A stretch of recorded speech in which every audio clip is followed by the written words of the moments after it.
Hey, what's up? It's Brooke McCarter. You listening to the Timo and Harley Show. Rocking it live, infernal, all the way. Welcome to the Timo and Harley Show.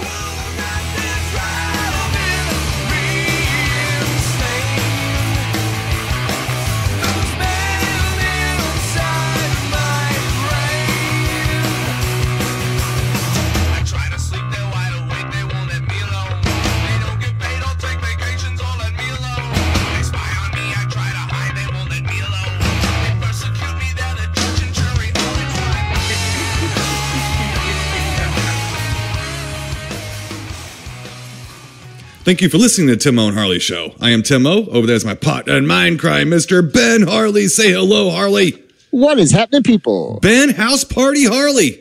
That's right. Doom, doom, doom, doom, doom. How you doing, Timo? Got that 4 foot tall flat top going up there. Yeah. Yeah, nice. Not too bad, Mr. Ben Harley. Let's see. Just got back from, we had the Oktoberfest this week. Which we are into October now. We are into October. And we had Oktoberfest at a Trinity at Corey's group home this weekend, which is like kind of like a big beer and wine party, raising money for handicapped folks. Cheese in there? Well, people brought cheese actually, and then they have German food. But Ben Harley, I went to Arby's before I went like a 6-year-old because I'm very German. I just don't really appreciate. I don't really enjoy a lot of German food. Yeah, it's a little bland and kind of like too many odd vegetables and meat substances like thrown together, and it's bland. It's not your bag. No, it's not my band. Not my bag. Some people really like it, and that's cool. But we did do a silent auction, and again, I'd like to thank. It went really good, and I would like to thank Dominic Mancini and Terry Kaiser and Danny Hicks and Cassie DePaiva and Joel Robinson for donating some stuff. We made a pretty cool like Halloween basket. All the horror stuff with Joel stuff and the Evil Dead 2 stuff and all that. And then we did kind of a Hollywood one where Danny gave me a Spider-Man 2 pick and Terry Kaiser gave us a Weekend at Bernie's. What we did is we also got like a Weekend at Bernie's Blu-ray and a Spider-Man 2 Bluray and threw it in like a Hollywood basket. Yeah. So those were flying off the shelves. You in there too, right? Your headshot, man? No. I wanted them to make money. I wanted them to make money, so I stayed out of it. But it was a good time. My cousin Jade, who listens to the show sometimes, actually, she was trying to bid on that on the Weekend at Bernie's and all that, and she got outbid. But I promised her I'd take care of her. I promised her I'd hook her up. Yeah, I'd hook her up. Yeah, I'd get her. Yeah, I'll find a way. You know me, Ben Harley. I will find a way. It will happen. So we had that going on, and then Mr. Ben Harley, you had another wrestling event, didn't you? Oh yes, sir. How'd that go? Well, we're on the lam again, Tim. Oh, that's right. It's been taped, so it hasn't hit television yet, right? Yeah. Well, did you enjoy yourself and get pummeled to a pulp like you deserve? Well, I did take a shot or two. I didn't get. I'm a little upset. I didn't get to deliver as many shots as I would have liked to have. Right. I got a few in there, Timo. I got a. Mm-hmm. And yes, sir, Timo. We brought a myriad of balloons and different things. And, it was a good time. Phil, otherwise known as Petto, he drew some stuff on some of the balloons. We had a Norm Waymer balloon that we showed Norm, and then I bit it right in front of him and popped it, and then we had a Terry Sullivan one, and we did a... Did you put glasses on that one? Let it float around? Yeah. And then who else? We did, because we took on, and I have the hardest time saying the name, Righteous Indignation. Yes. Indignation. Yeah. So, but we did a balloon. It was Righteous Constipation. Balloon. There you go. And it's fun. So we just threw stuff on the balloons and different sayings and stuff. And as we went out, we took them with us. And then we had a couple... we brought in a couple clowns to help us as our lumberjacks, because it was a lumberjack match. Yeah. I'm very upset, though, Timo, because I've been working a whole heck of a lot that I really wanted to come out with like a plaid shirt or some kind of lumberjack looking like thing. Monty Python starts singing the song. You know, but I think over. But we did have, you know, so I brought some party poppers and things. So we tried to make a little bit more mayhem this time. And it was a lot of fun. The crowd was pretty good again. And I think there was more of a crowd. I know they'd sold out the front row pretty quick. They were turning people away from the, you know, just people that want to be ringside. Yeah, you know, which is good. I'm happy about that. And, they've done. I think there's a little good buzz about what's going on around there. We'll see, you know. And the Potentate once again, he shined out. You know, and so did my merry mob of monsters. I guess. So, well, I would think that the powers to be would probably know the ratings, how they're doing on your television show too. So you probably would have a way. I think a lot of people want to see themselves on TV too, which helps. Sure. So if they come out to your show, they end up just watching to see their face, and then they end up watching it in a televised format. And me and you both know that professional wrestling was, I mean, I don't want to say this is not a correct statement, but you know what I mean by this. It was developed for television. Yeah, it's made for TV. We'll put it that way. It's made for TV, like professional wrestling is. Yes. Yeah. So and that's what makes it so much fun to go see it live, because it is very different live. And if you haven't been to a wrestling show, folks, I mean, I was at little indie promotions when I was a kid and stuff. You know, stuff like what you're doing, and they were just as much fun as the WWE or WCW events I went to when I was a young man. Let's put it that way.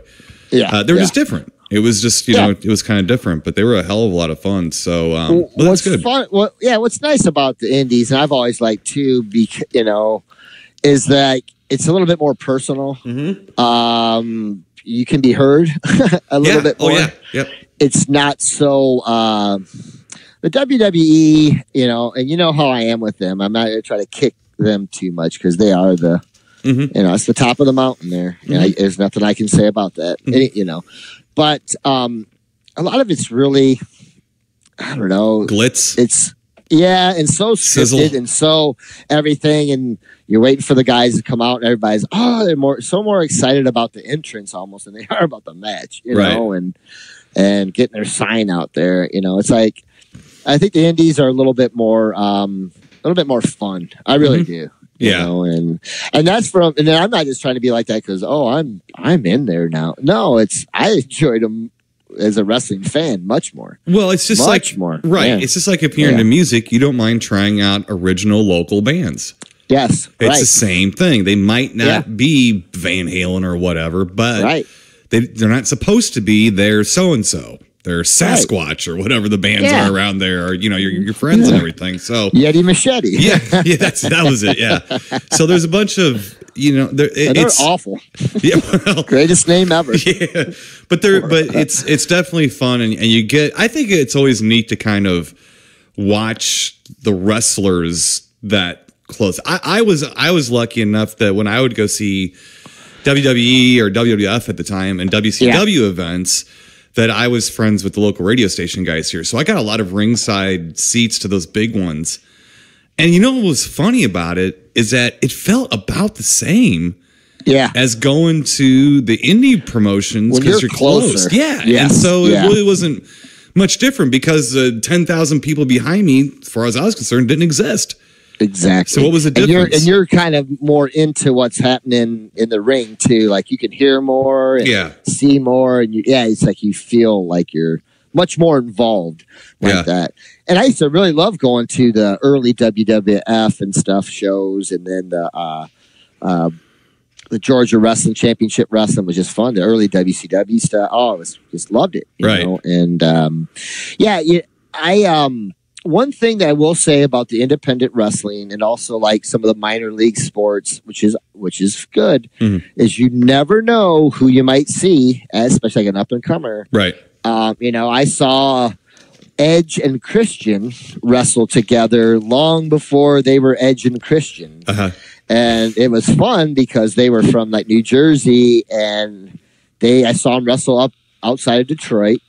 And it was right when my beloved New Jersey Devils had swept the Red Wings in like 1995. So they came out wearing New Jersey Devils jerseys and just got the crowd so upset. Right. But I was like, these guys are pretty cool. These guys are interesting. Oh, I like these guys. They, Right. And I kid you not, a year later, Edge was in the WWE. You know what I mean? So, you never really know who you're going to, and a lot of these independents and stuff, these are the minor leagues. Yeah, that's where everybody starts. So, it's just like you never know. You never know when you're going to see a band. Like, is this band going to break or not? Well, you never know. And what is it? I mean, Kid Joe. I met the bass player 2 weeks prior to Ugly Kid Joe, exploding. Really? Yeah, they warmed up for the Ramones. I saw. Nice. So it was funny. Yeah, we're going to talk a little bit Ramones here in a minute, Mr. Ben Harley. All right, talk a little bit, or it's going to be in the wheelhouse in the arena of that. But well, good. So I guess you don't know at this point when your match is going to be televised, but I'm assuming coming up here over the next few weeks, you're going to be televising the matches you guys put on yesterday. And when's okay, and then they'll be on YouTube too, buddy. They'll be on YouTube. That's right. Yeah. Okay. Yeah. And then when is the next event? Do you know yet? Yes, it's October 28th. Okay. Yeah. So is that the St. last Clemens Sunday, Hall still? Yes. Okay. Yeah. Last Sunday in October. Okay. Should be pretty good. I'm gonna try to do a lot of stuff for the Halloween. I was gonna say a couple days right before that. I think it's yeah. All right. So that'll be a lot of fun. I'm gonna try to get a little couple pumpkins out there. Someone might get smashed with the pumpkin, but Timo, you're gonna go Gallagher on them. Oh yeah, it's not. It might not be a very pleasant night for the potentate. So I've heard. Whatever you're gonna bring is gonna get thrown back against you, right? It's gonna go. It's not gonna go well. Well, it might be my comeuppance night. Right. We'll see. Well, Mr. Ben Harley, real quick, did get a chance just to watch a few things. We do have a little, I won't call it a shorter show, but a kind of a bridge show. We only have one official film this week. But there is another film I'd like to talk to you about that I'm going to put as another semi-official film. It's nothing that you really need to review, but I think you need to watch. I've given you two hints here. The first one had to do with Ramones, so I'm just going to kind of move forward with that. I'll get to that here in a few minutes. First up, kind of did just a throwback movie, Mr. Ben Harley, from 1991. Angio and I watched Backdraft. Oh, nice. Okay. Yeah, with Kurt, hold up for you. Not too bad. Kurt Russell. I kind of liked it when it came out. Yeah. Yeah. No, it's good. And Scott Glenn. Scott Glenn. Yeah. And but what's interesting about it that me and Angie were talking, and I said, what's good about this movie is that it's all real. There might be a little CG thrown in here or there, but this is 1991. There wasn't really much of any CG going on yet. Just little things here or there. And I mean, that's fire. Yeah. That's not somebody running across a green screen. Now, like I said, again, I'm not saying everything was legit. Everything was this, but I mean, you can tell they were really running through fire. They were doing this, and that makes the movie hold up. It makes it hold up. It makes it so much more believable too, to me. It really does. It's not a bad little story. It's okay. It's sort of a easy to figure out mystery crime drama type movie. But it's kind of like the fire itself is almost a monster in it. Almost a monster in the movie. So it's kind of fun. So a little bit of a disaster suspense movie. Just good. And it kind of I think kickstarted disaster movies a little bit again. It certainly helped. It certainly helped, bring them back around. And that was a good one. And that was a good one, I thought, at least. And I liked how it kind of, you remember movies back around that time, too? They would have a movie like that, and they would just key in on the firefighters and kind of try to give you a Hollywoodized peekaboo into the world of firefighters and stuff. And what's funny is I kind of forgot Kurt Russell was in it. I remember everybody else, and of course me and the NGO had to go through, where the hell did William Baldwin go? Now, were they brothers or something in that? Yes. Yeah, they were brothers. One was the older brother. Their father had died in a fire when they were kids, so that kind of sets off the drama of the film. So, but not too bad going back and watching those. It's kind of fun. I got it on Blu-ray not too long ago. And looks good. It was good. It was fun. Yeah. So let's see. Here we go, Mr. Ben Harley. been kind of on a Michael Crichton freak out, right? Yeah, and I don't intend for this. I didn't mean to go on a Michael Crichton. It's been happening. Yeah. And we also spoke, we've been speaking about Mr. Burt Reynolds had passed, here recently. Yeah. So, Mr. Ben Harley, I dug up a movie here that I don't think a whole lot of people have seen, but it is a movie starring Burt Reynolds, directed by Michael Crichton, called Physical Evidence from 1989. Yes. Okay. It's got Teresa Russell in it, and Ned Beatty. So they're kind of doing a little Deliverance reunion there. Yeah, I guess so. Not a total reunion. No, we don't want a total reunion. This is it's on Amazon. If you want to watch it, that's fine. It's an odd film.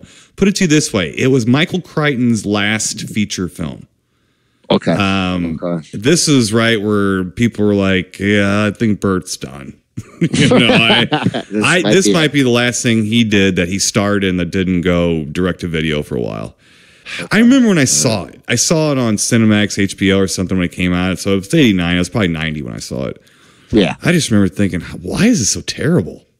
Yeah. You know what I mean? It's like, why is this? Now I'm watching it now with a different life perspective and 40 years or 30 years of crap that I've gone through since then. And it's not as bad as I remembered it, but I think the problem is that Burt Reynolds, you're not sure if he's a good guy or a bad guy. It's one of those kind of mysteries. So he could be nefarious, he could be not.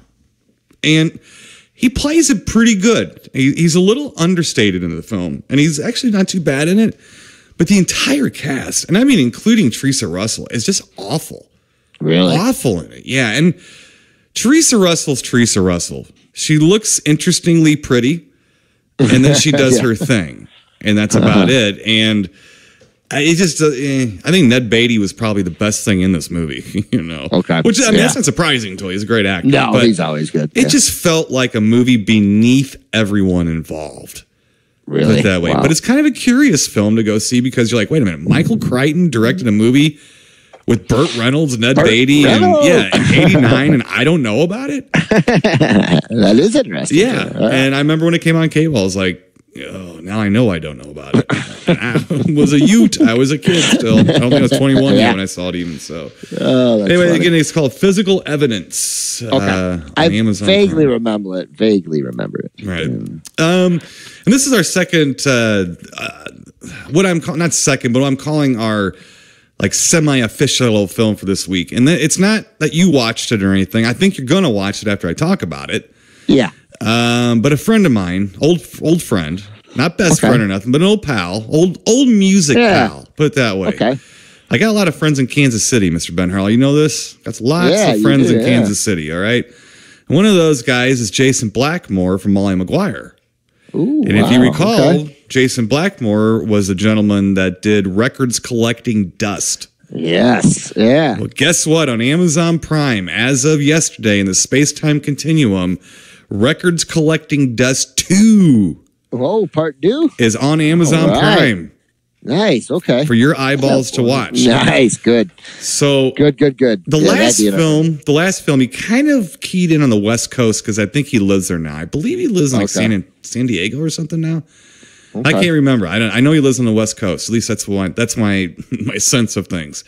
This time he goes out to the East Coast and talks to people about their record collections and things like that. And get to see Mr. Tom Lyle from Government Issue that produced Ultraman. Yeah, boy. A little Ultraman. Well, no, I don't. I can't say I was there when that actual album was recorded. But I do have an indirect connection with Mr. Tom Lyle from Government Issue and many other punk bands, thanks to my I didn't do shit affiliation with Ultraman. I'm standing on the shoulders of guys who did the work, in that band. But this is a very good. I mean, these documentaries, it's almost like he's making them for people like me and you. Yeah. He's making them for punk rock kids. And what he does is he doesn't talk about, man, you remember the time Government Issue played CBs and this happened? No. He sits down with them in their record collections. And he's like, what was the first record you bought? And all of them are honest. Yeah. So they'll be like, my first record was Emerson, Lake and Palmer. and you're looking at a guy from Slapshot. Okay. The funny one, the really funny one was when they were talking about record covers and the artwork on the covers and how you didn't have internet. You didn't have anything like that, but you would buy stuff based off, almost like the VHS days. You'd rent stuff based off of the cover art, right? So you can totally get down on this, right? You totally get this. So, and it was so hilarious because the guy goes, yeah. He goes, yeah, I mean, I remember I bought a Meatloaf record. Out of hell or whatever. What a cover! What a cover! Then I brought it home and said, what's this shit? It's Meatloaf, baby. Yeah, but I mean, there's a guy, and I like the honesty. Because, me too. I mean, you know, in the mid-'70s, there was what there was. They do, Jason does ask them, you know, what got you into where you're at now? So he didn't trap him into saying, you know, well, I'm a big Crosby, Stills, and Nash fan. No, he didn't. He just said, what was your first record? What was the one that changed your life? You know, and the guy's really honest. They said, you know, there were these little old pop songs and stuff that me and you know. Yeah. And because we were all little kids listening to the radio and we liked things that had a weird melody and stuff like that, you know? And so there was a lot of talk when they said, what album changed your life and sent you into where you're at now in music? So you could imagine how much of the Ramones got talked about. Yeah. So there's your Ramones thing. They talked a lot about Ramones, a lot of Bad Brains. Good. Yeah. A lot of Pistols were talked about. The Clash. The Clash was huge. Yeah. You know, people talking about the Clash and things like that. But you know, some of them albums, like the Ramones albums, are hard to come by. I don't have the first 4 Ramones albums. I've, you know, and it's funny, Timo, as much as I've loved the Ramones all my life, I've even rarely laid my hands on those albums. And I think it's people keep those, you know. I don't think there was really that many made. Right. Well, that's true. Yeah. But still, I think people hold on to those, even if they are not big Ramones fans anymore. Even. Right. But yeah, it's weird. My first Ramones album was Ramones It's Alive, which was the live album. Still love it, you know. But my first album that I had was Kiss Alive 2. That, you know, Kiss that Alive was 2. One of the records of punk guys. Because here's one of the things real quick. And then one of the great questions was, if your house was on fire, what 3 records would you grab? Yeah. What 3 records would you grab? So Kiss Alive 2, it was funny seeing all these punk rock guys take these metal and, you know, and kind of like AM Gold type records and stuff. Look, I'm no different. I mean, even my band would tell you that, you know, I've got one of those iPod playlists, you know. I've got one of those, you don't know what you're going to get. You might get Dean Martin, you might get Sepultura. You never know. And that's good. Yeah. Keeps you on your toes. Yeah, it does. It does. Yeah. And then so just to see all this, and then, but what's funny is that like a lot of them said the same thing, and they said, "Oh, I would take my Minor Threat test press or this test press because with it I could sell it and buy back most of my record collection that I lost in the fire. So I would probably just be being smart." What did Ian MacKaye from Minor Threat? Yeah, he goes, I just fucking jump out of the house, man. I'm not grabbing no records. I'm running. I don't want any of my records. Let's go burn. I don't care. You know, it was kind of sad though. One guy said, actually, I did have that situation. My house burned down and I wasn't there. My dog died and everything, and I'd lost all my records, so I had to get them back. You know, but it's just, you know, in this era we're living in, getting used to being so connected with all the politics and all the shaming and all the mob mentality going on, and everybody's got to have some kind of poignant point to do whatever. You know, everyone has to educate everyone else on how to be a good person. I'm tired of it. Yeah. Okay. It's like, you know, I'm better than you. Let me allow me to dictate to you how to be a better person so you can be as good as me. In this day and age, Jason Blackmore just goes out and says, "Hey man, let's talk about our record collections." Oh, thank you. Thank you. And the thing is, like, I'm not homing for the guy. When you're in a band and you play with other bands from out of town, you actually might have had like 20 minutes total of conversations with someone you've known for 20 years. Right. That's just the way it is. We don't need to know each other. We know each other. We played gigs together. I borrowed his amp for one of our records. He probably doesn't remember that. It was a Mesa Boogie triple rectifier. I borrowed that for Fragile Porcelain Mice's All This Baggage record. So if you like the guitar tone, thank Jason Blackmore from Molly Maguire Records Collecting Dust 1 and 2 for that. He probably doesn't remember it. And the only reason I remember is because the only time I played through one. Right. You know what I mean? Right. So it's just, and I was thankful for him letting me, do that. Alan from Shiner loaned me an amp too. So it's just one of those things. And to see this guy make these movies that I'm entertained by is so heartening. It's so nice to know. And it's so good escapism. It's a documentary, but it's escapism at the same time. And it warms you up and it makes you feel good. And you realize there's other people out there that are just as nerdy about music as you are, no matter how tough they look. Right. And I love it. And the first time, remember the first Records Collecting Dust, I watched it. I saw Jason Blackmore's name, but I didn't think for a second it was the same guy. Okay. Until I looked him up. I was like, all right, now who's this other Jason Blackmore? I was like, oh, shit. Like, wait, I think that's Jason Blackmore. We were already friends on Facebook, so I sent him a note. I said, did you do a movie? He said, yeah. I'm like, oh my God, it was great. So this one's great too. And like I said, it's a movie, it's a gift to guys like us that were punk rock kids that maybe felt like they were embarrassed at the punk rock show to be like, I really like Simon and Garfunkel. Yeah. You get your ass kicked. Yeah, right. And now you find out the guys on stage, they were the same way. We're all the same way. Yeah. It's showing the common bonds we have. I loved it. Loved it, Ben Harley. Well, yeah. Well, I'll give credit to like the Ramones and things a little bit because of I love the oldies. And a lot of it had to do with I had my grandma's Chevette, which only had the AM jams, only had AM. We had a white Chevette ourselves, my friend. Yeah. So, nice. 4-door. I loved it. That's what we had. Hatchback 4-door AM radio, baby. I loved it. No air conditioning. I still wish, or power steering. No, I'm not sure it had heat most of the time either. But yeah, you're right. So we had a Chevette. I know exactly what you mean. I tell people, I had a vet. Like, really? I said, yeah, it was a Chevette. Yeah, right. Yeah. But you know what? That really opened me up to a lot of stuff because I would listen to the oldie station, and that's the only place you could hear them anymore. Yeah. They weren't on FM. You're not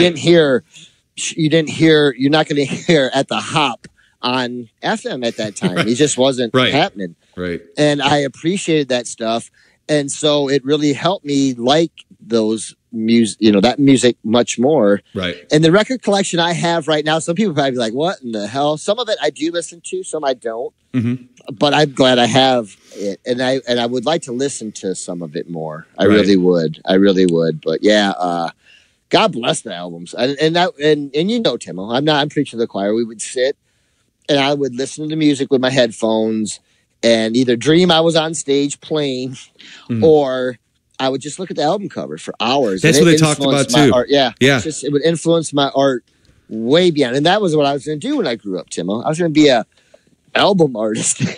Right. Well, you have done a couple albums. You've done a couple Brain Invasion records. So you and my brother have done a couple. Yeah. Yep. Yeah. And so, that's cool. That's just so much fun. And I'm definitely going to have to watch that one too. Sure. Well, it's very good and it's nice because you totally identify. These guys talk about how they're like one guy was holding a Stones record, Rolling Stones. He's like, you didn't have music videos. So all you did was stare and lose yourself into the album art. And you would sit there and if there was a picture of the guys, you would wonder who played what, who was singer, and it's like the bass player's name. Yeah. And you knew what everybody looked like, but a lot of times they didn't have them holding their instruments. So you didn't know who the singer was. Yeah. I mean, it was just, I remember watching Get the Knack, the record Get the Knack. I remember just staring at that thing going, I don't know if I like the way these guys look, but I sure like the way they play. But I would stare at it and just be like, God, these guys are doing this? It was just, so anyway, Records Collecting Dust Part 2. So you got to watch it. And I don't recall, I didn't even look to see if Records Collecting Dust is on Prime. The original, the first one is on Prime or not. It doesn't matter. You know what I did after I watched it on Prime? I did what you're supposed to do. I went on Amazon.com and bought it on DVD. Okay, just like I did with Stomping Ground and other movies that I watch that I think, oh, this is very good, and it was done by an independent filmmaker, and I'm going to support this not only by giving them 3 cents by watching it on Amazon, but I'm going to also give them their few bucks and buy their physical media or whatever. So these are good movies. If you're an old punk rock kid like us. And you just want to hear people talk about their records. They ain't talking about the shows they played, nothing, just about their records. And it just, like I said, it shows the common bonds. And thank you, Jason, because we need that today. And that's not, you could tell it wasn't his angle. He's just making a fun movie. But from a guy who watched it, surrounded by a lot of other documentaries on Amazon that would make you just want to jump off the bridge, as I said, thank you. Because it was nice to see how we are still very similar to each other, even though we're being told by outside forces we're at each other's throats. It's nice. It was really nice. It was cool. Very good. Last up, Mr. Ben Harley, I know that you might want to talk about this a little bit. And I don't know if you watched it or not, but I was texting you about this. Also on Amazon Prime. Really wanted to talk about this. There's a movie called Travis, the true story of Travis Walton. Yeah. I haven't watched it yet, but I have to. Okay. I have to. Yes. This is what I have to. Yeah. Right. This is a documentary about the Travis Walton, who was the real life character from the movie Fire in the Sky. The guy's down, I think, in Arizona, I believe, and they were logging. And they were the basic story is they were trying to get done with the contract. They were getting kind of late on it. Like, if you have a contract, Ben Harley, what happens? You do it at the last minute. Yes, exactly. So they're trying to log down giant trees at the last minute. So they were working late and was going home off the mountain and saw a light in the woods and then saw what they described as a spaceship, okay? Yeah. And Travis Walton ran over to it and got picked up and taken away by space aliens, according to the logging crew and Travis Walton. He was found 5 days later. In those 5 days, the loggers were under suspicion of murder and everything else. And then he came back. So this is the Fire in the Sky story. True story that happened. Yeah. This documentary is so eye-opening. First of all, this stuff looks like it was shot at least 10 years ago. It doesn't look like it was very new footage. Not all of it. Some of it, maybe a little bit. Sure. But they actually talked to the logging crew and Travis Walton. And a couple of the guys are reuniting almost for the first time since then because their lives were so shook up by this, they didn't want to even speak to Travis Walton. Because they want to bat for the truth, what they see as the truth, and all they got was grief their entire lives for being the alien guys. They never said it was alien. They said what happened. People need to remember this when people see a UFO or a supposed Bigfoot. Listen to what the people say before you make fun of them. Yeah. If they say, I saw this, I don't know what it was, stop making fun of them. Because then want to talk about just closed-mindedness, but they just said something happened. And here's the thing, too. It was very eye-opening. Very eye-opening. Now, in the film, he gets, hit by a beam of light, and he gets, I guess, and then he, passes out or something. And they make it appear that the loggers are running away in fear, and then catch themselves, we can't run away from fear. We got to go back. Right, we got to go back. Now, according to what they were saying, Travis Walton was basically pulled up by this light, dropped when it hit him, and bounced off the ground. They thought he was dead for sure. It's like seeing a guy get shot between the eyes and going, we need to help him. No, they took off to get away because they were afraid for their lives because their friend had just gotten killed in front of them. So they went about a quarter mile down the road, and that Mike guy dropped him off and said, you guys stay here. I'm going back. If you want to come with me, fine. But I'm not making you guys go back to whatever the hell we just saw. I got to go back for Travis to see what happened. So he went back, and Travis was gone. Now, they said he folded he just fell like it was like a rag doll. Just laying on his back, when he fell. When they came back, he was gone. Okay, now, of course, the Hollywood version of the story is these aliens took him to experiment and probe on holes in his body, and things like that. Well, Travis and the other loggers, actually, they seem to think that what happened was Travis Walton got too close to the ship, got hit by some kind of energy that he wasn't supposed to get hit with, killed him, or near killed him, and the aliens took him to fix him. Yeah. That whatever was there took him and fixed him. And he tells the story about what happened on the ship. Totally different than the movie. Not like gross things, this and that. No, it wasn't like that. And he swears, he's like, I really think that I screwed up. I got too close. I got hit by something. And instead of leaving me there, they fixed me. They fixed me. Yeah. Yeah. And it took like 5 days to do it. And then they dropped me off nearby where we were. Isn't that crazy? Yeah, and that's what they think, and that was really eye opening. Oh yeah, they didn't hurt him. Yeah, they didn't hurt him or anything. But the thing is that if they all passed polygraphs, all of them. Now I can understand one of them passing or something like that. The one guy, like the real cantankerous guy in that movie, the ex-con, you know, I think Craig Sheffer played him in the film. Yes, his was. They talked to the guy who gave the polygraphs. He said, well, his was inconclusive because he wasn't cooperating. He had already had too many problems with the police, and he didn't want to cooperate with me, so his was inconclusive. The other ones cooperated with me. I'm telling you, it's impossible for them all to pass. Right. And not be telling the truth. This is what happened. This is how they saw it. This is what went down. And the thing is that people are like, I don't know. What on earth good came of this? Right. For these guys. Nothing.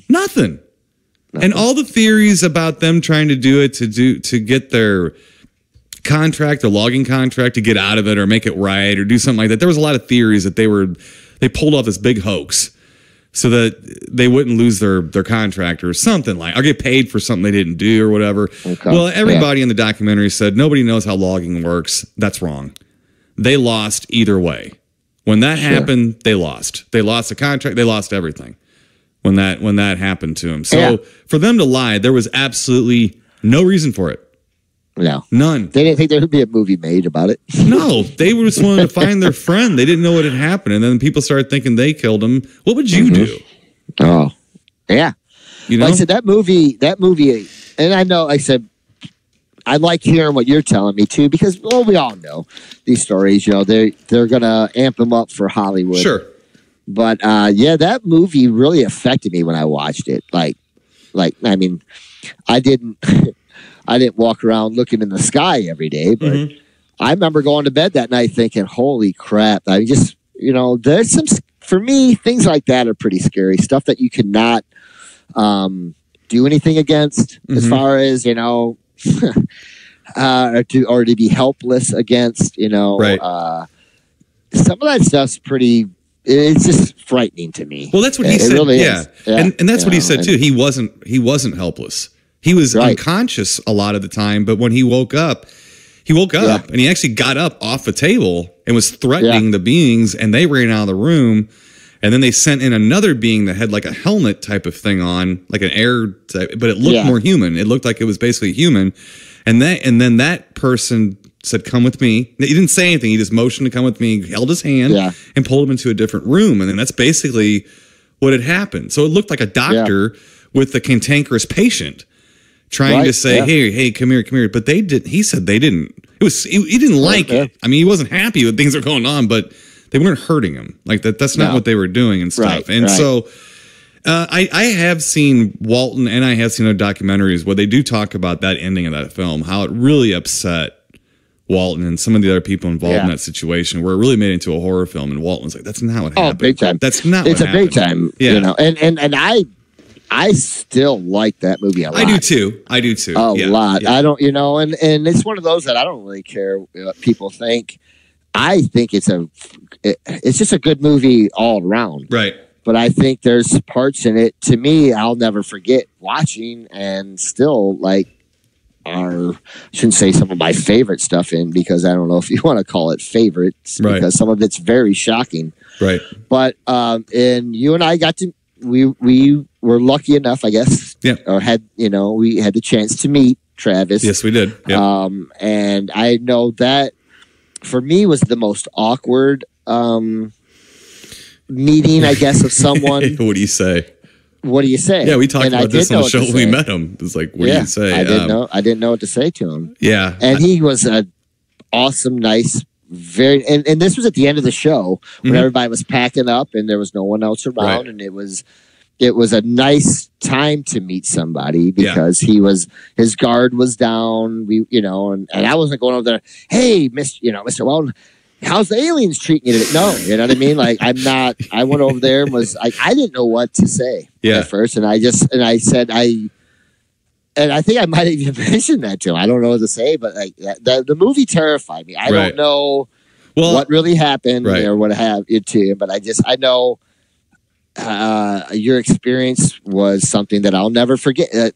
I don't know the experience. I think we walked up. I think I might have said something like, I don't know what happened to you, but whatever it was, I feel very bad for you. That must have been frightening. And he was, I think, appreciative of guys who said, of course we weren't there, but man, we're not calling you a liar. We don't know what happened. And as a matter of fact, he doesn't know what happened. Right. He's explaining what he experienced. He doesn't know. If he knew, then this would be a totally different situation. He didn't know, but I think he was very appreciative that two guys kind of came up to him and didn't want to ask him about probes and things. They just said, almost in a way, thanks for telling your story. In a way. Yeah. We feel for you. Yeah, we did. I mean, we both said we feel like whatever happened couldn't have been good. It was 5 days long. I mean, even if he was out lost in the woods and this was a huge hallucination, so be it. Yeah. So be it. But if it's a hallucination, then the other loggers hallucinated along with them and all passed a polygraph. So you tell me.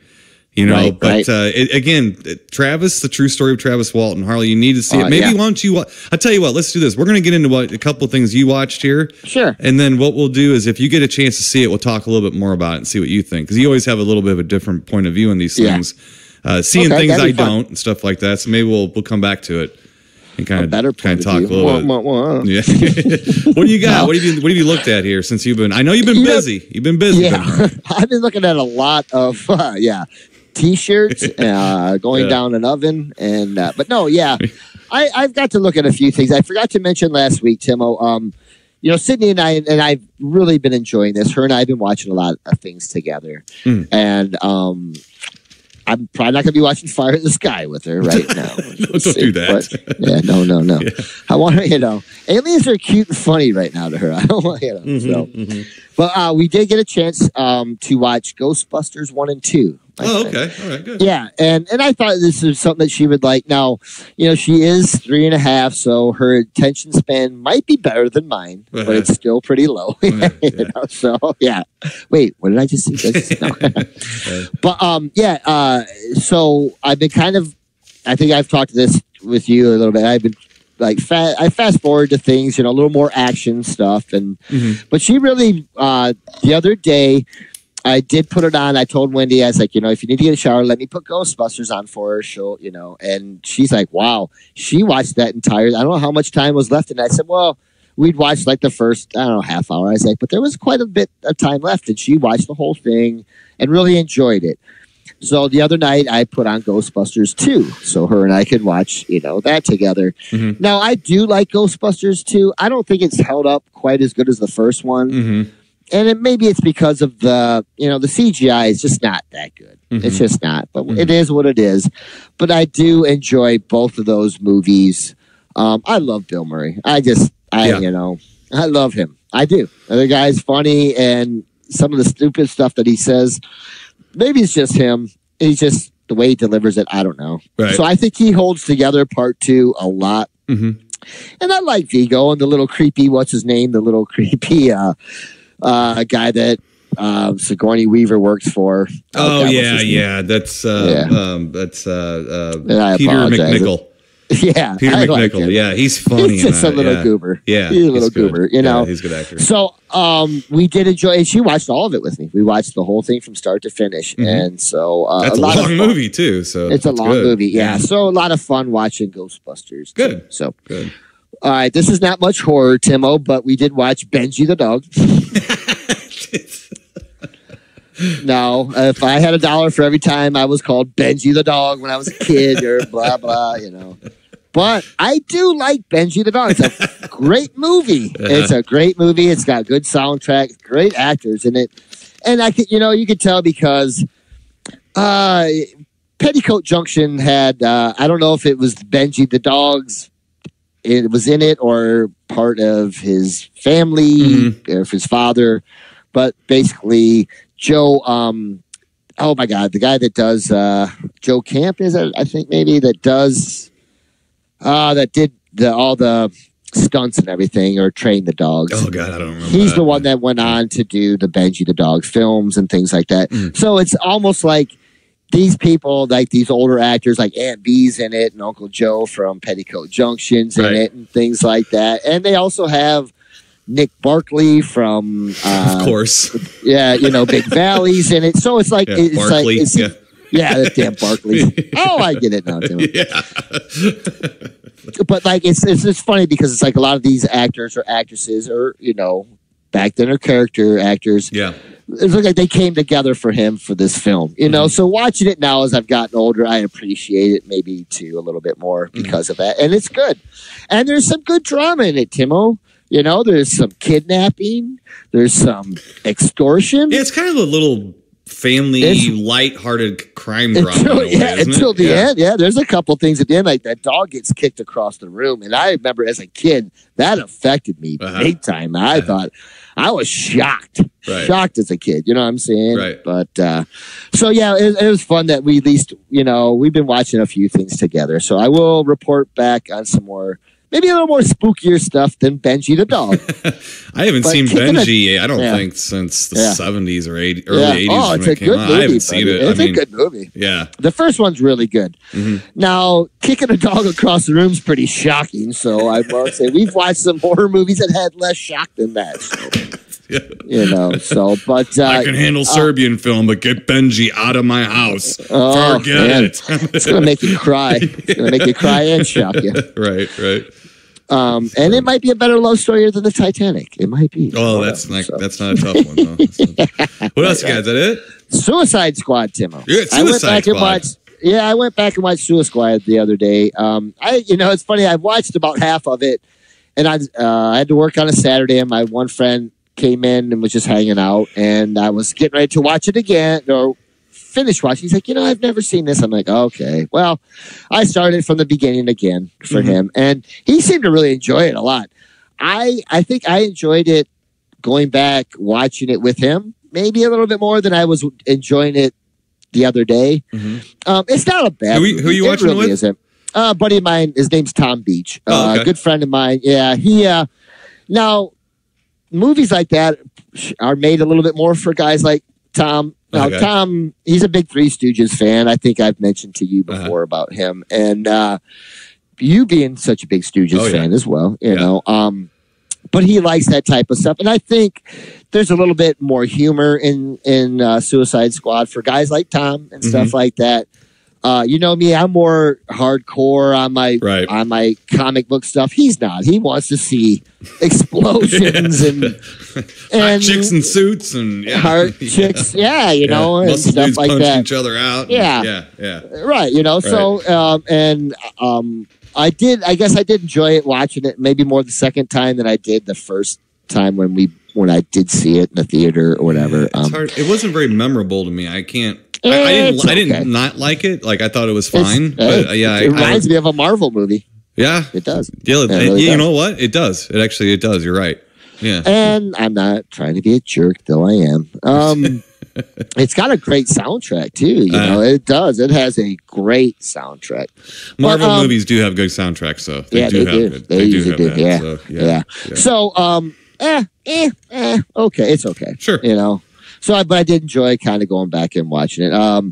I was starting The Revenant again the other day, Tim. I do like it. Yeah. I did watch that scene again. I got up to that scene, but then after that, I'm thinking, you know what, Ben? You might want to watch something a little more lighthearted or some kind of something, because this movie is not lighthearted. And I'm going to end up getting mad at Tom Hardy again. I'm going to want to see him get stabbed to death and stuff. And I'm like, maybe he shouldn't. You know what I mean? It was one of those. But I'll get back to you. I'm going to go back. There's a few others here that I need to go back to. Right. So I will get back to you. But yeah, I didn't get to watch a whole lot, buddy. So okay. I apologize. All right. Well, let's get to our official film. Yeah. Let's do that. Just one main official film this week due to wrestling matches and Oktoberfests that we had and stuff like that. October, yes. Love it. Let's see here, Mr. Ben Harley. We have Red Hill from 2010. Yeah. 2010. Yeah. This is not normal for us. We just jumped into this movie. Now, this is something I had seen when it came out, and this is probably the third or fourth time I've seen it. Wow. Okay. Let me get you to a one-sentence little storyline synopsis here. Let me get out Movie Guy, and let's start talking about Red Hill. Movie Guy. Here, hold on. Here we go. Okay. A young police officer must survive his first day's duty in a small country town. That's it. Okay. Ryan Quanten, I can't pronounce his name. He's on True Blood. He plays, listen to this name. We were talking about names last week. Yeah. Like talking about funny names. He looked familiar. His name on True Blood was Jason Stackhouse. Okay, well, hey. Yeah. But he was you also... You got it. Yeah, he's also in Dead Silence. But yeah, it's this guy's first day in the job. He's a constable in a small town of like 300 and some odd people. Yeah, right? Out in the middle of nowhere. Out in the middle of the Australian outback. It's just out there. It's kind of... Actually, the landscape looks a little bit like Northern California a little bit. There's like a lot of cedars and stuff like that. It's very pretty. Where they're at there. And his wife is pregnant and they had lost a child before. And the doctor suggested moving to a quieter environment. Away from the city. Yes, correct. So this is why he's there. And this is his first day on the job. So the first day on his job, I can't remember if there was an explosion at the prison. Something happened at the prison. Like a gas gas explosion. Yeah. A gas line. That was the only part I forgot how artistically they showed that. They didn't show anything, but they showed a bunch of like horses and animals getting spooked. Like something happened in the ether far away. No one else heard it, but they heard it. They knew it. They all got rustle ups. Really interesting little scene. Yeah. If you go back to, you can you're like, well, why did that happen? And you're like, So anyway, at that prison is the supposed local boogeyman. And he gets out. He's coming back to town. Yeah, he's coming back to town. So and he's bringing hell. He's bringing hell with him, and so this poor, green cop just coming here from the city on his first day on this job. Not only has to get razzed and everything by the other cops, but he has to deal with something that he's probably never had to deal with in his life. This guy, he's an Aboriginal gentleman who was not happy. Best tracker. Yeah, he's like the best tracker in the area, so he can. Yeah. He's a force to be reckoned with. Yeah. Let's put it that way. The movie, again, I said stars Ryan Quanten. And before we really get into... it was directed by Patrick Hughes, who did a movie called Hitman's Bodyguard, I think, that just came out like a year ago that some people were aware of. He also did The Expendables 3. Now, this was all after Red Hill. So because of Red Hill, he got these other gigs, which is good for him. Yeah. The Aboriginal guy is... He deserves it. yeah, absolutely. The Aboriginal guy, his name's Tommy Lewis. He was in The Proposition, but he was known for 1978's Chant of Jimmy Blacksmith. Okay. This is an Australian important film about racism with the Aboriginal people and stuff like that. I have not seen it, but I'm going to here soon just because it bothered me that he shot to stardom and, was never an actor before, just your regular guy, and then he fit the part for the Aboriginal guy, and boom, he's a big star. Unfortunately, Mr. Ben Harley, he just died May 11th. Oh, really? At the age of 59. Oh, wow. This year, In 2000, he held the Olympic torch through Melbourne, Australia. Oh, wow. Good for him. So Tommy Lewis. Sorry you're gone, but hey, we're going to give you some props here. That's right, brother. Also, the old cantankerous, as I say, sheriff or whatever in the town. Yeah. The chief is played by one Steve Bisley. Did you recognize him? He looks super familiar, Timo. Well, that's because he played Jim Goose in Mad Max. He was Goose. Okay. He was the guy that gets. He was the guy that gets burned. That makes Max mad. His wild partner friend. I was looking at him, and I've seen this movie a few times. I've never really looked into the movie though. I just like it a lot, So I'm looking at this movie since we're reviewing it. I looked at him in the face. I'm like, I know who that is. And it took me a minute, but I'm like, I know that face. And I'm like, wait a minute. And now we had just watched Mad Max in the last couple of months. So it made it a little easier to remember, who he was and stuff. And then on the outskirts of this film, I'm going to hand this over to you. But on the outskirts of this film, there's also a panther. And I thought about you, Timo. Yeah. Because you had an experience. I did have an experience. And I was talking about that with Angio when we were watching it. Now, the panther really don't need to be there in the movie. I kind of wish the panther could have killed a few people or done a few things that could have been blamed on Jimmy Conway, the con, the guy that's coming back to town, the boogeyman. But they didn't really do that. I think had they done that, it would have made a little bit more sense. But yes, I did see something that I thought about it. It looked so, and I even looked over and I go, I'm sorry, that's what I saw. I'm sorry. I said it was not that big though, but it had a tail, so it wasn't a bobcat. Right. So I mean, I was like, it looked just like a panther. It wasn't a cougar because it was unless cougars, if cougars come in black, then fine, then maybe it was a cougar. But it looked like just saying, it looked like a small panther because when it got up, it was laying on a tree, and it got up. We were out in the woods, me and my friend, when we were like 12 or 13 years old. We're out in the woods. Remember, this is the 80s, and we're BB gun hunting birds. We were slaughtering the local bird population, as they would say today. We shot at a bird and missed, and it hit a tree that was laying down. And when we hit the tree that was laying down, this thing stood up. It was laying on the tree. We didn't see it. It stood up and walked away. And we just looked at each other like, what the hell? Like, we looked at each other like, okay, we left. We got out of Dodge or whatever. But even when in this movie, when the light hit the coat of the panther and it looked not black anymore, that's exactly what happened. That's exactly what it looked like. I remember that because I remember trying to catch what kind of color it was, and the light was sheening off of it. It was hard to tell. It was reflecting off of it. So anyway, yes. Wow. In the periphery of this movie, there is there's a panther lurking about, but unfortunately, it doesn't have the damn thing to do with the story. It's probably the only flaw, even though it's cool. It's cool to have there, but it's kind of I don't know. It does get involved. It's a touch, but it's like, okay. Now, Ben, have you seen this before? Because we were talking about it, and I know I've talked about this movie before.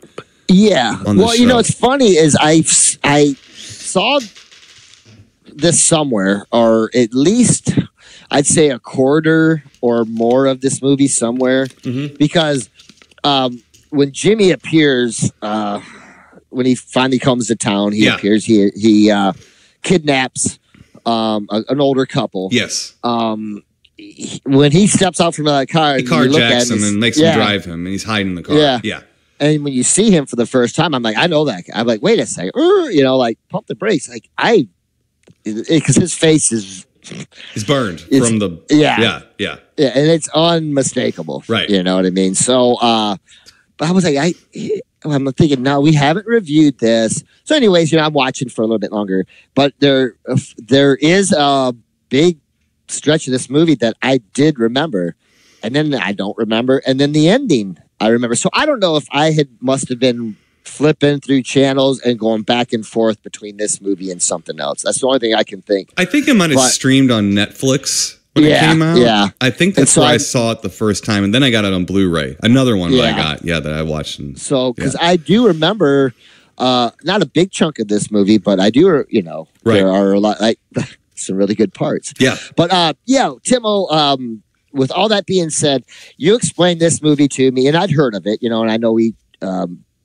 I had the disc for a little bit or whatever. And you said, you told me, this constable, he comes to town and they kind of jerk him around. They force him to ride like a horse or a donkey or something, which they do. Right. He doesn't even have his own car. He has to ride a horse. Right. And he doesn't know how to ride a horse. And then you also explain, and it's kind of like a guy, kind of like Godzilla coming to town and against one guy. I was like, oh, you sold me. I said, well, I think you should do this movie. Right. So going in, I was pretty excited about this movie. And I must say, I'm pretty excited even after seeing it. It's a good movie. It's not super fast paced. So for, a guy like me, that might hurt. No, it actually was paced just good enough for me. Right. You know what I mean? I like pretty much everybody in the movie. There's not like tons of actors and a bunch of development and stuff like that. There are a lot of characters and things like that, but you don't need a lot of development with some of these cronies. Right, exactly. So, yeah, when he's coming back to town, when they find out that he's coming back to town, they lose their marbles. The whole, all the men in this little town. Remember, it's like 300 people town, and they're all are losing their marbles. They're not. It doesn't seem like they want to catch him. They want to kill him. Yeah. Yeah. I mean, like right away. So I mean, they're upset. And it makes for some good, filmmaking. And I like the main character, the policeman. He's good, and he's not like some, he's a handsome fella. Okay, I'll give him that. Yeah. But he's not like some super big buff Harold Handsome Pants Clint Chisel chest, and he's kind of a little dorky, a little clumsy, and they let it be known right at the beginning that he had a chance at one point to shoot a kid who had drawn a gun on him, but he wouldn't shoot the kid. Right. He's got a problem with guns. He doesn't shoot Jimmy either. No, he doesn't shoot Jimmy. Yeah. So I like that part of it too. I won't say he's not a bumbling Barney Fife by any means. No. He's more of an average man type guy. He's not a super cop. He just wants to go to work. And just supposed to write a ticket every now and then. He doesn't. This isn't. And he walked to work. You know what I mean, and stuff. So he's a decent person. So, I liked that fact, and they build enough good drama. Right. With Jimmy coming to town, and once he hits town, it's on. Well, and it kind of really interesting too. Right. Well, the movie kind of becomes a breadcrumb trail of clues. Yeah. To the twists and turns that the movie takes too, and what's cool about it, like you said, the pacing of it, it does things with a subtlety that really draws you in because it's a very simple story. But when you sit there and you're watching it, and if you're actually paying attention and using your mind and thinking, you're like, wait a minute. Okay, so this guy is a insane mass killer, unstoppable, basically. Yeah. He's all burned up, so he looks like a monster. Blew himself out of prison. And he looks like a monster to begin with, okay? And he's coming back to town just to rip it apart. Okay, so fine. Well, then when you're watching, you're like, okay, so he kidnaps an old couple and makes them drive? Why didn't he just kill him and drive himself? Yeah. And then it's like, why didn't he just kill? Because the main cop, that Ryan Quanten guy or whatever, he like they're on a standoff. Yep. They're both pointing guns at each other, and Ryan puts the gun down. Yeah. And and basically says, let's talk about this, this and that. Well, he doesn't shoot him. He cocks a shotgun, which causes the Harold Handsome Pants young cop to fall off a little cliff. Yeah, he startles him with the sound of the cock. He never shoots, never does nothing. Then the cop, which is a really funny scene. I remember this scene. This is one of the scenes I remember. Yeah. He finds the car abandoned. Yeah. After he wakes himself up and collects himself and tries to head back toward town because he's got no way to get back toward town because the killer guy pushed his car off the cliff too, so he couldn't get anywhere. He didn't kill him though. No. But he just made sure he couldn't get anywhere. So he's on foot. He happens upon the car that's been abandoned, and the poor old couple is in there just looking worse for wear. And the guy wakes up and goes, "Wah!" They're just sleeping. He doesn't kill them. No, he steals their gas. And he destroys like the communication tower. Yes, they have a communication tower to communicate with the outside world to get back up and something, and he destroys that. So he's almost like, if he's such a maniac killer, why not kill these people and bother with keeping them alive and stuff, Yep. Yeah. So you start getting these little breadcrumbs of things, but you still don't really know what's going on or who this guy is. They don't really let you in on it, but it keeps you amping up as the movie goes on. And that's not a new thing in writing styles or anything. It's just done really well and correctly. Yes. Yeah. It's just done very good. And I like breadcrumb. I like breadcrumb movies. As long as you're taking me to a satisfying conclusion. And what's cool about this movie is that you don't know when you see it the first time, is this a horror film or not? Right. Is this what kind of movie? Because you don't know who everybody is, really. Nobody. And it's just neat because it keeps your mind on fire. It keeps your synapses firing. Right. You know what I mean? Right. And you sit there and you're watching this and stuff. And like I said, it's very simple. I just like it. I mean, I just like the fact that you're going through this and you don't understand. And then there's that jukebox scene in the bar that I love. If you gotta get some testosterone, because this is Australian, we need to have like testosterone. Just follow the movie till he goes into the bar after the guy that owns the bar, and he puts a quarter in the jukebox. Because I actually bought that song too. It's Stevie Wright. It's a Stevie Wright band with Black Eyed Bruiser. We played it on the show years ago when we could get away with that kind of stuff. Yeah, but it's just you don't know what kind of movie it is. You don't know who's who. Right. And you don't even know who to root for, so you start watching it. Now, one thing, Ben Harley, real quick, and I'll hand it back to you for a minute, is one thing I really liked about the film is it never put the pregnant wife in harm's way in the film. Right. And I kept worrying about her. Mm-hmm. Oh, my God. I kept worrying about her, about quarter way through the movie. I was like, from then on, I just kept thinking, oh my God, mm-hmm. And you're hoping, I'm like, God, I hope nothing, and then when he finally goes back and sees her, I don't want to give too much away. It's a pretty cool scene too. Right. Because he doesn't burden her with the, she had no idea. Yeah. And this guy, he's like bleeding. He's practically bleeding to death. And she's like, what happened? He's like, I had to help wrestle a cow or Right. Help put a cow back in a pen, whatever. Something, or wrestle some cattle. Right. And it's just so, I liked that too. I did. And, but yeah, you're right. It gives some breadcrumbs because and I don't want to give too much away because I think people should see this movie. Yeah. But there's about 2 or 3 other scenes that happen that you're like, okay, something's different here. Right.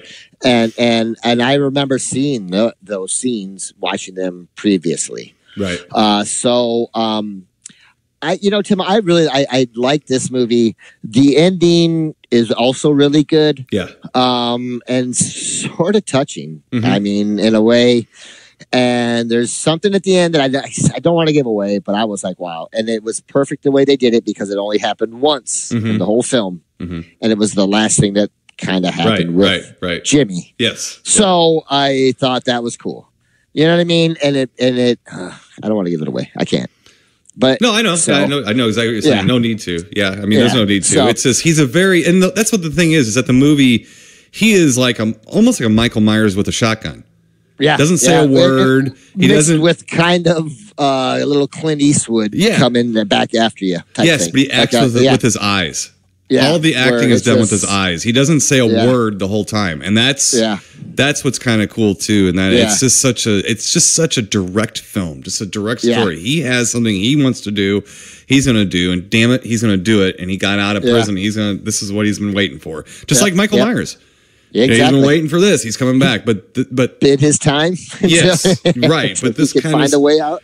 Right, but this kind of shifts over. Again, the only it's hard to call it a flaw, but the only odd choice was the Panther little sub thing that was like, But there is that is a urban legend in Australia because there's no panthers in Australia. Well, there's not supposed to be there's not supposed to be panthers in Illinois either. What's he say? Yeah, they're in the Australian outback, not frickin' what do you say? Not frickin' Africa. Right. Yeah, the part is just funny the way he says. Yeah. So there is that, but then again, I'm sitting there saying, what the hell? But I'm like, but I kind of thought I saw one too. Again, these things escape from zoos and little circus, and people have their private exotic pets. And I think they mentioned that in this movie, right? Yes, and that is a true urban legend in Australia that a panther escaped from a traveling circus, and that there's panthers roaming around, and it's possible. I mean, two guys that are interested in Bigfoot know that a panther is very possible in the woods. We're like, a panther? Oh, come on! There's 3 of them in my yard right now eating bird seed. It's like down here by the river. Yeah. This is a tremendous movie, and I mean, I think the reason that we're doing this, it's not really a horror film, but boy, it's set up like one. It's close. Yeah, it's definitely a revenge cult. Cult kind of revenge kind of movie, and it's just fantastic.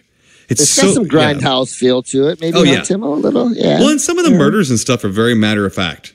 Oh, they don't you see, and the sound. Did you notice the sound design of the guns weren't overdone? They sound like a gun. They didn't sound like a boom going through all your subs. If you have a surround sound or anything, it didn't like it. No, it was like, you know, I mean, it's like the way a gun sounds, and it was just cool, man. I just really, really just think this is one of those movies. If you get me. Yeah. I don't like a lot of new modern films, but there was some that came out around that time, around 2010. Yeah. That I really felt, I think that's around when Tucker and Dale came out, when Rare Exports came out, some of these movies that, you know, we talked about. Behind the Mask. Yes, that's right around that time. And this is one of those great films that just happened around that time. Yeah. Now, Timo, this reminded me as well, you know, I'm a homer for this one, but it also was reminiscent to me of High Plains Drifter. Yeah. A little. Yeah. Same thing. Yeah.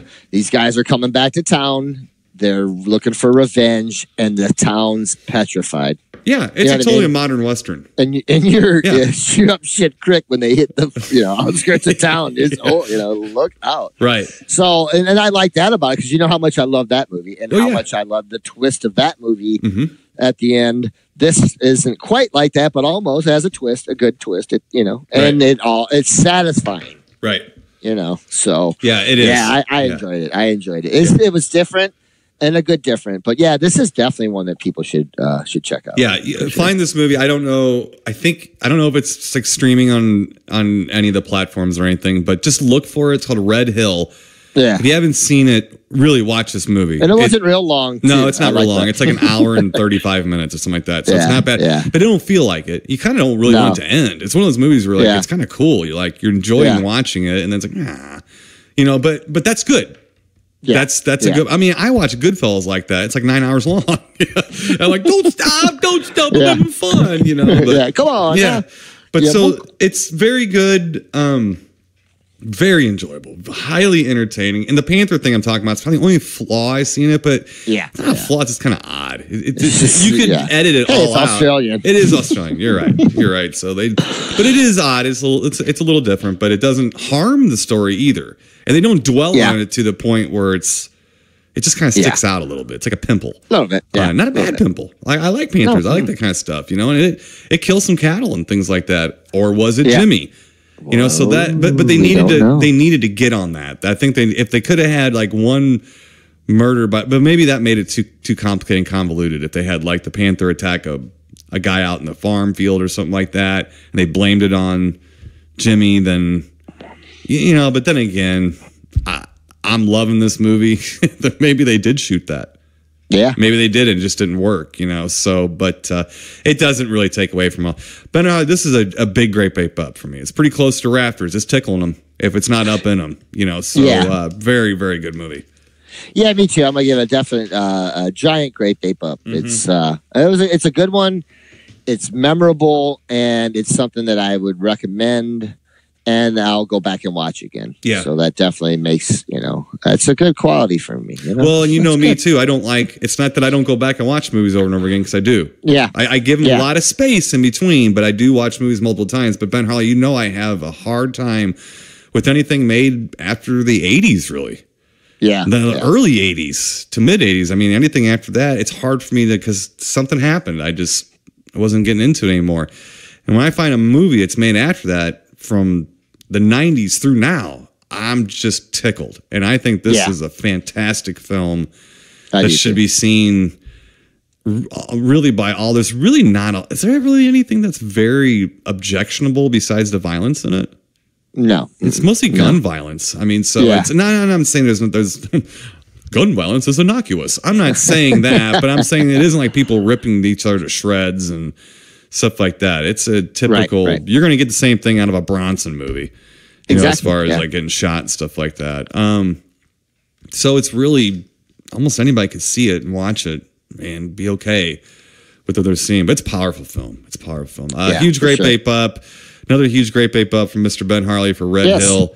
Let's see next week. Yes, next week, Mr. Ben Harley. Not sure exactly what we're doing, but there's a few things lined up here. We're about ready to talk about that. I think you're going to want to come back next week and listen to. So until then, Mr. Ben Harley, stay spooky, and we'll talk to you then.